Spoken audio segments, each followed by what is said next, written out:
CIA wants people that carry a certain level of anxiety, because when you carry anxiety, you're naturally paranoid, which means you have heightened observational skills. Most people who suffer from anxiety feel like they're inadequate in some way. In reality, they are hyper adequate. They are more than adequate. Anxiety is a superpower through the eyes of the CIA. I would take somebody with anxiety any day over somebody without anxiety, because anxiety keeps you alive. Anxiety keeps you sharp. Anxiety keeps you learning. It keeps you attentive. It's a good thing. But to your second point, you are also trained.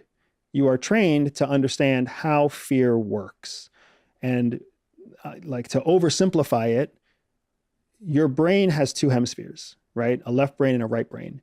Your left brain is your logical brain. Your right brain is your emotional brain.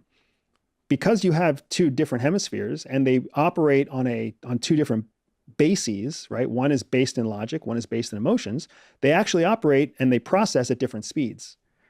Your logical brain processes much slower than your emotional brain, which is why it takes you an instant before you're scared, but it takes you maybe minutes, hours, weeks before you're convinced.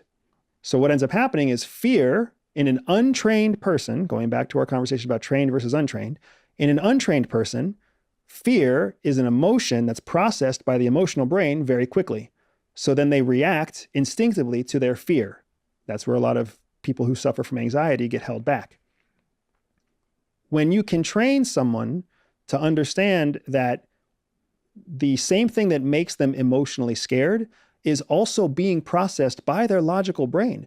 Your brain is actually going through the process of determining how scared you really need to be. If you can just slow down the emotional brain and train the rational brain to work a little bit faster, your whole relationship with fear completely changes.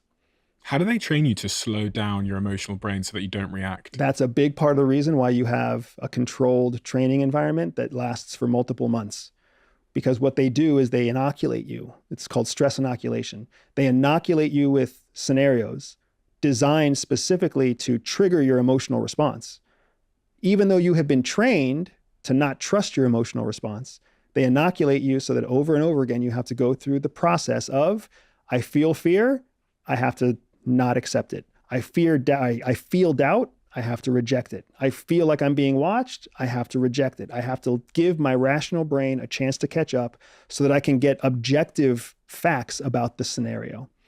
And there are some people who don't do it well. There are some people who never inoculate themselves against fear, so then they end up getting cut from the farm.